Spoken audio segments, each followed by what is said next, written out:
Alors aujourd'hui, on va s'intéresser à une sorte de force invisible qui rend notre vie numérique beaucoup plus fluide. Ça s'appelle le routage statistique. Pensez-y un peu comme un GPS, mais un GPS ultra intelligent pour toutes les données qui circulent sur Internet. Allez, c'est parti, on plonge dedans. Et pour bien comprendre de quoi il s'agit, il faut d'abord parler du problème de base, le truc que cette technologie est censée régler. En gros, les embouteillages sur Internet. Qui n'a jamais pesté devant une vidéo qui n'arrête pas de charger, ou un appel visio qui se fige au pire moment, une page web qui met des plombes à s'ouvrir? C'est hyper frustrant, n'est-ce pas? Eh bien, c'est exactement ça, un embouteillage.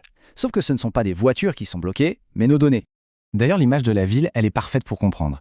Imaginez, chaque petite information qu'on envoie, un email, une photo, un message, c'est une voiture. Et Internet, c'est ce réseau routier absolument gigantesque.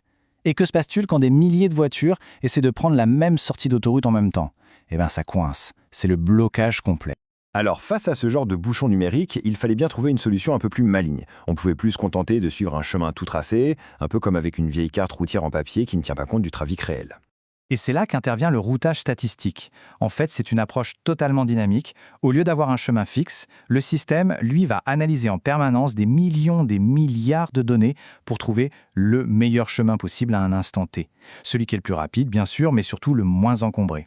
Pour vraiment saisir la différence, c'est très simple. Le routage statique, c'est la bonne vieille carte Michelin.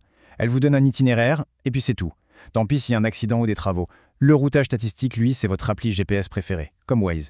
Elle voit en temps réel qu'il y a un bouchon à 2 km, et hop, elle vous propose une déviation. La différence, c'est de rester coincé pendant 1 heure, ou d'arriver à l'heure. Bon, c'est bien beau tout ça, mais concrètement, comment ça marche? Comment ce système fait-il pour être si intelligent? Comment il apprend en permanence à trouver le meilleur chemin? C'est ce qu'on va décortiquer maintenant. En fait, tout repose sur un cycle, une boucle qui tourne sans arrêt en 4 étapes. Première étape, la collecte. Le système inspire en permanence une quantité folle de données sur l'état du réseau. On parle de retard, de paquets d'infos qui se perdent en route. Deuxième étape, l'analyse. Il repère où ça coince, les fameux embouteillages numériques. Troisième étape, le calcul. À partir de là, il va calculer des centaines, des milliers de chemins alternatifs. Et enfin, quatrième étape, le guidage. Il redirige activement les données vers les meilleures routes qu'il vient de trouver.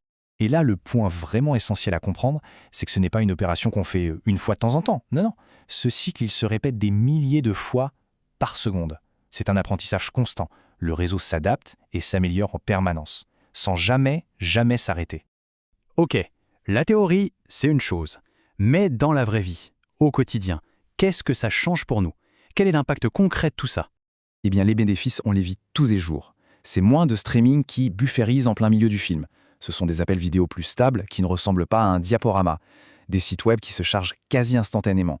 Et pour les gamers, c'est une connexion en ligne beaucoup plus fiable, sans ce lag qui gâche tout. Bref, c'est la promesse d'une expérience numérique beaucoup plus fluide.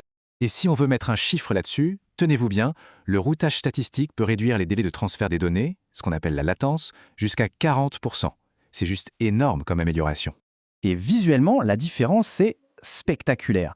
On voit bien le bond en avant en termes d'efficacité. On passe d'un réseau un peu bête, qui subit les problèmes, à un réseau intelligent qui, lui, les anticipe. C'est vraiment un changement de paradigme. Et pour conclure, il faut bien voir que ce n'est pas juste une question de vitesse. Ça va beaucoup plus loin. C'est une transformation fondamentale de la manière dont on gère les flux d'informations sur Internet. Cette phrase résume tout, en fait. On peut avoir la fibre la plus rapide du monde, si nos données sont envoyées tout droit dans un bouchon, ça ne sert à rien. La vraie clé, c'est l'intelligence de l'itinéraire.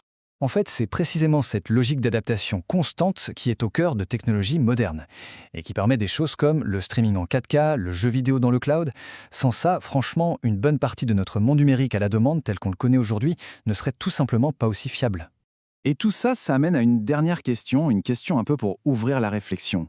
Si cette logique d'optimisation en temps réel est si puissante pour les données, imaginez où on pourrait l'appliquer d'autres, dans la logistique pour les livraisons, la gestion des réseaux électriques, ou même le trafic des vraies voitures dans nos villes. Les possibilités, elles, sont assez vertigineuses.